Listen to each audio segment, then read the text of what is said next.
Hello everyone, myself Reema Gupta. Welcome to Reema coaching classes.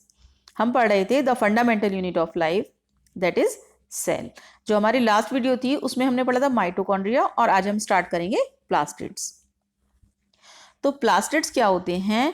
ये जो आपकी सेल होती है उसके साइटोप्लाज्म में प्रेजेंट होते हैं। Plastids are present only in plant cells. जो आपके प्लास्टिड्स होते हैं वो सिर्फ प्लांट सेल्स और एल्गी में प्रेजेंट होते हैं। एनिमल सेल्स में ये एब्सेंट होते हैं।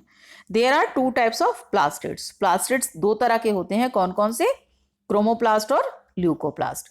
जो आपके क्रोमोप्लास्ट होते हैं वो कलर्ड प्लास्टिड्स होते हैं, और जो ल्यूकोप्लास्ट होते हैं वो क्या होते हैं? कलरलेस प्लास्टिड्स होते हैं। Chromoplast containing the pigment chlorophyll are known as the chloroplast. जो आपका क्रोमोप्लास्ट होता है उसके अंदर एक पिगमेंट प्रेजेंट होता है जिसको कहते हैं क्लोरोफिल। वो पिगमेंट कौन सा होता है? क्लोरोफिल, जिसकी वजह से क्रोमोप्लास्ट को क्लोरोप्लास्ट कहते हैं। Chloroplast are important for photosynthesis in plants. Plants में जो फोटोसिंथेसिस की प्रोसेस होती है उसके लिए क्लोरोप्लास्ट बहुत ही इंपॉर्टेंट होता है। Chloroplast also contain various yellow और orange pigment in addition to chlorophyll. यानी कि आपका जो क्लोरोप्लास्ट होता है उसके अंदर क्लोरोफिल तो प्रेजेंट है ही, उसमें दो और पिगमेंट प्रेजेंट होते हैं, येलो और ऑरेंज कलर के। Leucoplast are primarily organelles in which materials such as starch, oil and protein granules are stored। जो आपके ल्यूकोप्लास्ट होते हैं वो क्या होते हैं? मैंने आपको बताया कलरलेस होते हैं। मतलब कि कलरलेस का मतलब वाइट कलर के होते हैं एक तरह से। और इनका काम क्या होता है? इनका काम होता है स्टार्च, ऑयल और प्रोटीन ग्रेन्यूल्स को स्टोर करना। The internal organization of the chloroplast consists of a numerous membrane layered embedded in a material called the stroma। ये जो आपके क्लोरोप्लास्ट होते हैं ये क्या होते हैं? मेम्ब्रेनस ऑर्गेनली होते हैं। एक स्ट्रक्चर होता है मेम्ब्रेनस, और जिसके अंदर एक फ्लूइड भरा होता है जिसे बोलते हैं stroma. These are similar to mitochondria in external structure। यदि हम क्लोरोप्लास्ट को बाहर से देखें तो वो माइटोकॉन्ड्रिया की तरह दिखाई देते हैं स्ट्रक्चर में। Like the mitochondria, plastids also have आउन डीएनए एंड राइबोसोम। जिस तरह से माइटोकॉन्ड्रिया में अपने डीएनए होता है, अपना राइबोसोम्स होता है, इसी तरह से प्लास्टिड्स में भी अपना डीएनए होता है और अपना राइबोसोम्स होता है। अब मैं क्या करती हूँ, आपको एक डायग्राम दिखाती हूँ जिससे कि आपको पता चलेगा कि प्लास्टिड्स होते किस तरह के हैं। प्लास्टिड्स जो होते हैं वो होते हैं डबल मेम्ब्रेन बाउंड ऑर्गेनली होते हैं। यानी कि एक तो इसमें हो गई आपकी एक्सटर्नल मेम्ब्रेन, एक हो गई इसमें इंटरनल मेम्ब्रेन। आपकी एक्सटर्नल मेम्ब्रेन को हम आउटर मेम्ब्रेन भी कहते हैं, इंटरनल मेम्ब्रेन को इनर मेम्ब्रेन भी कहते हैं।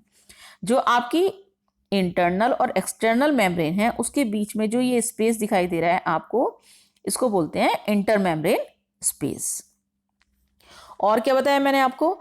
ये बताया था कि जो आपका प्लास्टिड्स होता है उसका अपना डीएनए होता है और अपने राइबोसोम्स होते हैं, जिसकी वजह से ये प्रोटीन सिंथेसिस करते हैं। अभी जो आपका क्लोरोप्लास्ट होता है, क्लोरोप्लास्ट में क्या है कि उसके तीन मेन पार्ट होते हैं। पहला है थाइलेक्वाइड, एक है स्ट्रोमा, और एक हो गया आपका ग्रेनम।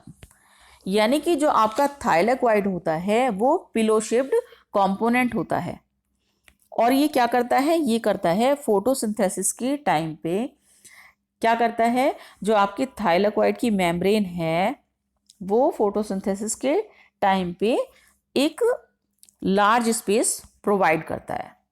यानी कि फोटोसिंथेसिस के लिए जो स्पेस चाहिए वो कौन देता है? वो देता है थाइलेक्वाइड, और थाइलेक्वाइड मेम्ब्रेन पर ही वो प्रोसेस पूरी होती है। और मैंने आपको क्या बताया? क्लोरोप्लास्ट का सेकंड पार्ट क्या होता है? स्ट्रोमा। स्ट्रोमा क्या होता है? लिक्विड भरा हुआ होता है क्लोरोप्लास्ट के अंदर, और उसके अंदर बहुत सारे एंजाइम होते हैं जो फोटोसिंथेसिस के टाइम यूज किए जाते हैं। अब जो आपके जो थाइलेक्वाइड हैं ये बहुत सारे ये स्टेक्स की फॉर्म में इकट्ठे हो गए हैं, तो इनको क्या बोल दिया? ग्रेनम। अब ये भी स्टैक्स इकट्ठे हो गए, ये भी वो हैं थाइलाकॉइड, ये भी थाइलाकॉइड, ये भी थाइलाकॉइड। अब इतने सारे जो थाइलाकॉइड हैं तो इनको बोल दिया ग्रेना। यानी कि ग्रेनम जो है एक सिंगुलर वर्ड है और इतने सारे हो गए आपके, इतने सारे, तो इनको बोल दिया आपने ग्रेना। जो ये होता है आपका लैमिला, लैमिला क्या होता है? लैमिला होता है मेम्ब्रेनस फोल्ड होते हैं, क्लोरोप्लास्ट के अंदर मेम्ब्रेनस फोल्ड होते हैं, उनको बोल दिया लैमेला। तो आपको डायग्राम क्लियर हो गया होगा कि किसका क्या काम होता है।